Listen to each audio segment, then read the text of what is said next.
Makaba kanilma kana fura kulkullo sadawaqa tokko amen kanna dorku mali jecha kana kan dubbate xu'aashi Itoophiyaati xu'aashin Itoophiyaa kuni jecha kana kan dubbate biyya Itoophiyaa jedhamtu ka'eetu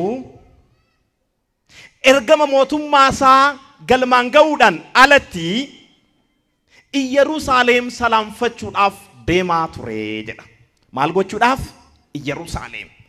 Yerusaalem salaamfateetoo yemmuu deebi'u kitaaba Isaayyaas boqonnaa 53 lakkoobsa 7 haga 8 jiru dubbisaa ture. Caqasa kana yemmuu dubbisu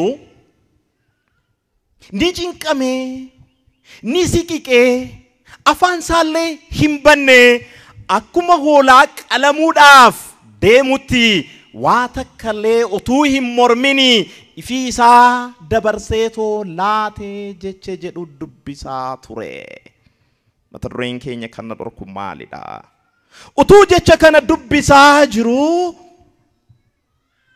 hafuurri qulqulluu Filiphoosin gara gammoojjitti deemi jedheen eenyu Filiphos ergamaan jedhamu gammoojjiin kun garame bakka xu'aashin Itoophiyaa jirutti egaa kan dhorku maali mata duree jedhuun qabxiin kaasnu qaamolee lama gaafii kana akka kaasan kan isaan affeerudha. Qaamni isheen tokko mana kiristaanaati. Barsiisota mana kiristaanaa tajaajiltoota mana kiristaanaa Paappaasonni mana kiristaanaa faarfattoonni mana kiristaanaa kan isaan dhorku maalidha? Maal akkan goone? Akkan tajaajille kan isaan dhorku maalidha? Akka uummata baadiyyaa kana naqqabni kan isaan godhu maalidha? Akka afaan Oromoon dubbanne kan isaan dhorku maalidha? Akka aadaab safuu eenyummaa uummata kanaa hubatanii wangeela afaan kanaan hin lallabne mana kiristaanaa kan dhorku maalidha? Kanadha xu'aashin Itoophiyaa kan inni gaafachaa jiru gaafii lammataa immoo kan kaasuu qabu uummatadha. Akkan hin cuuphamne kan dhorku maalidha jechuu qaba uummanni. Akkan Oromoo ta'eetoo Ortodoksiin taane, akkan Amaara ta'eetoo Ortodoksiin taane, Tigree ta'ee Walaayitaa ta'eetoo Ortodoksiin taane, akkan Afriikaa ta'eetoo Ortodoksiin taane, akkan lammii Kuush ta'eetoo Ortodoksiin taane, akkan Sabboonaa ta'eetoo Ortodoksiin taane kan dhorku maali jedheetoo uummatichi gaafachuu qaba. Maalidha? Seenaa kamtu na dhorkaa? Murtii caffee kamtu na dhorkaa?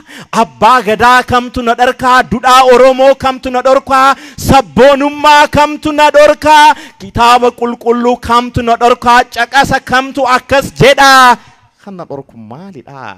Akkanani waaqeffanne, akkan fooniif dhiiga gooftaan fudhanne, akkanani Paappaasiin taane, akkanani luban taane, akkanani tajaajille kan na dhorku, akkanani kidaan irratti hirmaanne kan na dhorku maalidha? Filiphos hafuurri qulqulluu isa caqaseetu kallattiidhaanii gara gammoojjiitti akka deemu isa qajeelche. Gammoojjiin kuni hongee jechi jedhu irra isa ibsuu danda'a. Hongee bu'aa ba'iin hedduun keessa jiru. Hongee hoolonni leencaan itti nyaatamanii. Hongee sardiinni hoolotatti butatu. Hongee bu'aa ba'iin hedduun keessa jiru. Hongee bishaan irraa dhabame. Hongee rooba hin qabne. Hongee lalisaa tokkoyyuu hin qabne. Akka iddoo kanatti hin ergamne luboota keenya kan dhorku maalidha? Ammallee hongeetu jira. Hongee afaanii qabnaa. Hongee kanatti akka ergamnu ka barbaachisaa. Ammallee aadaa isaa uummanni nuti hin beekneef ni jira. Ammallee eenyummaa isaa uummanni nuti hin beekneef ni jira. Uummanni hongee keessatti jecha Waaqayyo dheebote ni jira. ammallee cuuphamuun dharraa itti ta'eetoo kan hafe ni jira. Har'allee gaabbuu barbaadeetoo turjumaanaan kan gaabbaa jirutu jira. Jarreen kanneen hongee gaabbii keessa jiru. Har'allee fooniif dhiiga gooftaa uummanni hin fudhanne ni jiru. Har'allee tajaajila mana kiristaanaa warri nu banne ni jiru. Eenyu adeemu ree hongee kanatti? Eenyu nu dhorkee garasitti akkan godaanne? Eenyu nu dhorkee magaalaa qofa akka hoo'isnu eenyutu nu dirqisiise? Eenyu nu dirqisiise iddoo hoo'ee qofatti harka rukunneetoo akka hoo'isnu? Iddoo qorree fi dagatame, iddoo manni kiristaanaa afaaniin dhaqqabuu hin dandeenyetti akkan dhaqqabne gochuudhaaf kan nu dhorke eenyudha? Iddoo manni kiristaanaa tajaajila isheetiin hin dhaqqabnetti akkan dhaqqabne kan nu daangeesse maalidha? Innumaayyuu hafuurri qulqulluu akkana nuun jechaa jira. Gara hongeetti qaari'a. Gara hongeetti qaari'a. Gara jechi waaqayyo raabsamneetti qaari'a. Warra afaan isaaniitiin hin tajaajilamneetti qaari'a.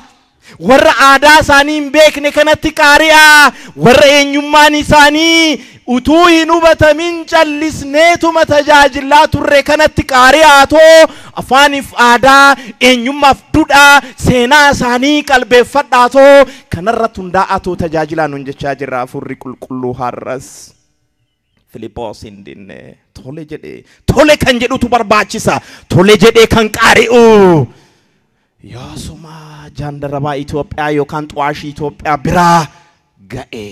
Akkana jedheetu gaafate kan isin ajaa'ibseeso. Kan dubbisaa jirtu kana qalbeeffachaa jirtaay jedheetu gaafate. Kan dubbisaa jirtu kana hubachaa jirtaa jedhee luba gaafatutu nu barbaachisaa bar.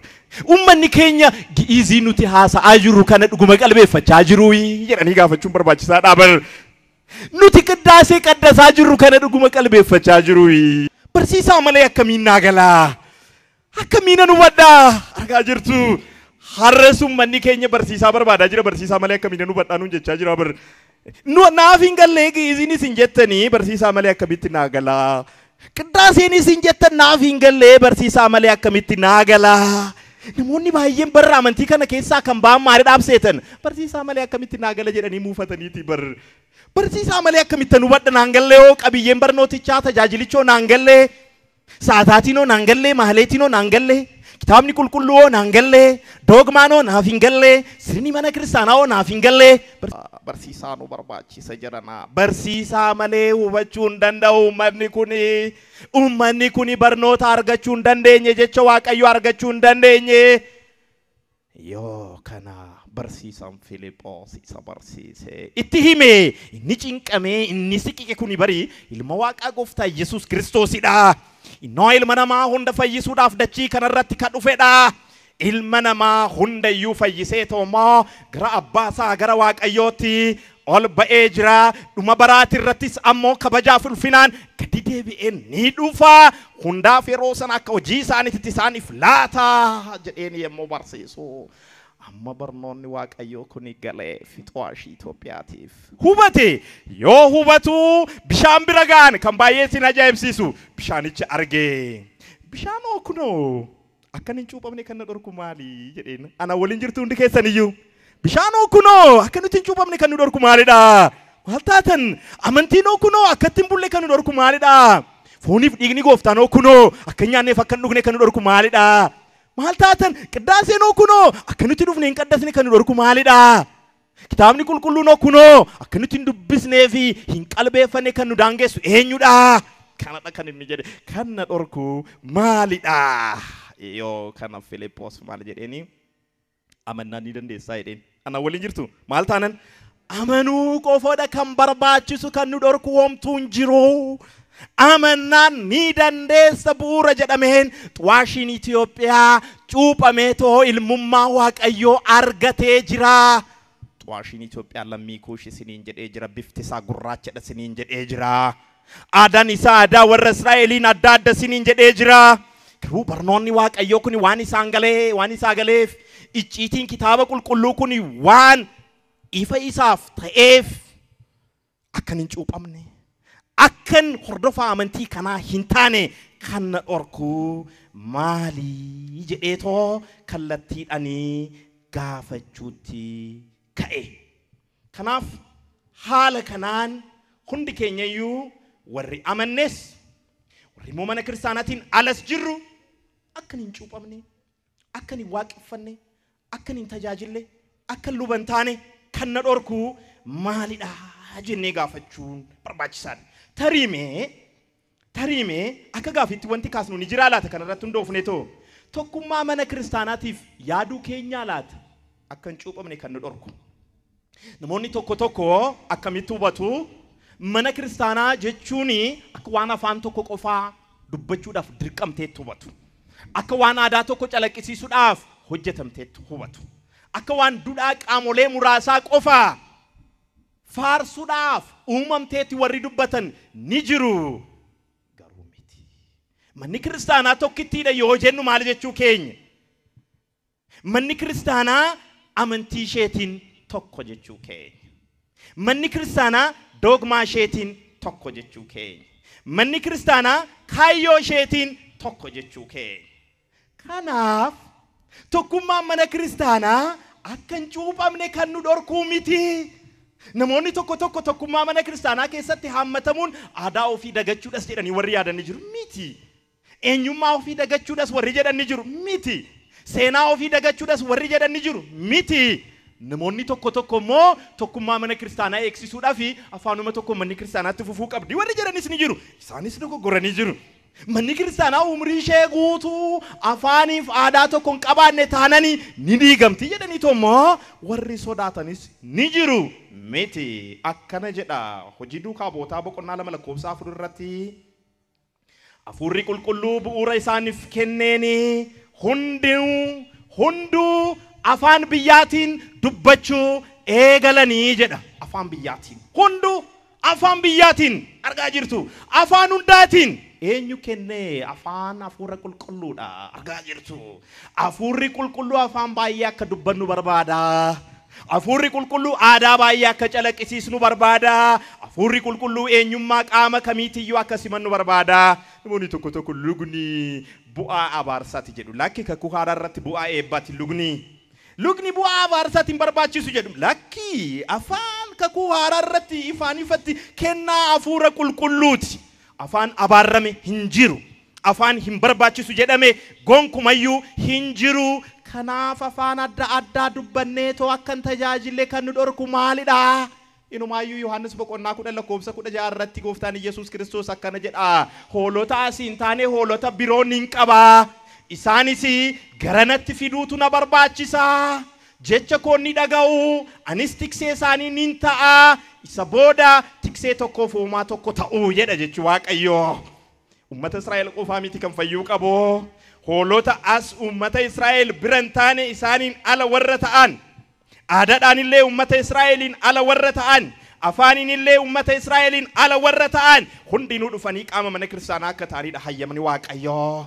Waaqayyoon ummata Amaaraatiif qofa miti, Waaqayyoon ummata Tigraayiif qofa miti, Waaqayyoon ummata Oromootiif qofa miti, Waaqayyoon ummata Walaayittaaf qofa miti, Waaqayyoon ummata Afriikaaf qofa miti, Waaqayyoon ummata Awurooppaaf qofa miti, Waaqayyoon ummata Seemiif qofa miti, Waaqayyoon ummata Kuushiif qofa miti, Waaqayyoon ilma namaa hundayyuu haala ilaallatuun hojii fayyiinsa isaa raawwatee jira. Kanaaf tokkummaan mana kiristaanaa kan nu dhorku otoo hin taane enumaayyuu achi keessatti manni kiristaanaa kan hundaatu ta'uu ishee mirkaneeffanneetoo kan itti tajaajiluu qabnudha. Qorontos tokkoffaa boqonnaa 12 lakkoofsa 12 haga 26 jechi jiru akkana jedha. Baay'ee jecha namatti toludha. Maal jedha? Boqonnaa 12 lakkoofsa meeqadha? 12 haga meeqati? Haga 26 jechi jiru akkana jedha. Qaamni akkuma tokko ta'ee jedha. Qaama meeqatu jira? Qaama tokko. Kutaalee qaamaa baay'ee akkuma qabu. Qaamni meeqadha? Tokkodha. Manni kiristaanaa meeqadha? Tokkodha. Nuti garee meeqadha? Garee tokkodha. Amaarris, Oromoonis, Tigreenis, sabni, sablammiin cufti tokkodha. Maal jalatti? Mana kiristaanaa jalatti. nuyi amma kanaasaa jirru waa'ee tokkummaa siyaasaa otuun taane waa'ee tokkummaa hafuurawaa waa'ee tokkummaa samii waa'ee tokkummaa jireenya bara baraa taasa'aa jirra. Manni kiristaanaa tokkittiidha yoo jennu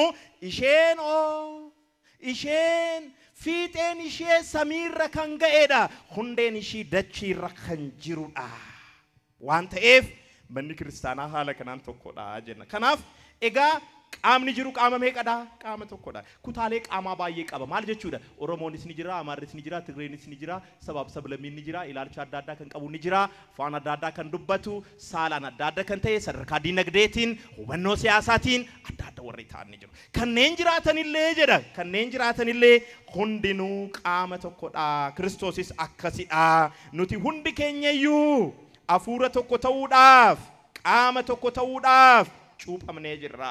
Warra Ayihudis taanu, warra lagootaas taanu, warra garbootaas taanu, warra bilisa ba'anis taanu, hundi keenyayyuu hafuura tokko dhugnee jirra waan ta'eef. Kanaaf jedha. Kanaaf kutaa qaamaa keessaa kan hin barbaachisneen jiru, ijji hin barbaachisu, kana booda kan jedhu yoo jiraate dogoggoree jira. Gurri hin barbaachisu kan jedhu yoo jiraate akkana jedha kitaabichi, kana booda dogoggoree jira. Mana kiristaanaa keessatti kan hin barbaachisne jiru. Oromoon hin barbaachisu kan jedhu yoo jiraate dogoggoree jira. Amaarri hin barbaachisu kan jedhu yoo jiraate dogoggoree jira. Hundinuu qaama tokko ta'anii akka isaan hin tajaajille kan isaan dhorku hin jiru. Of ta'uu baachuu miti, ofis dagachuu miti, eenyummaa ofis irraanfachuu miti, tokkummaa mana kiristaanaatis diiguu miti, tajaajila mana kiristaanaatis balleessuu miti, amantii biraas mana kiristaanaa kanarratti fe'uu miti. Waan kana hin taaneef akka nuti hin tajaajille kan nu dhorku, akka nuti hin cuuphamne kan nu dhorku waa tokko iyyuu hin jiru. Kan nu dhorku maali?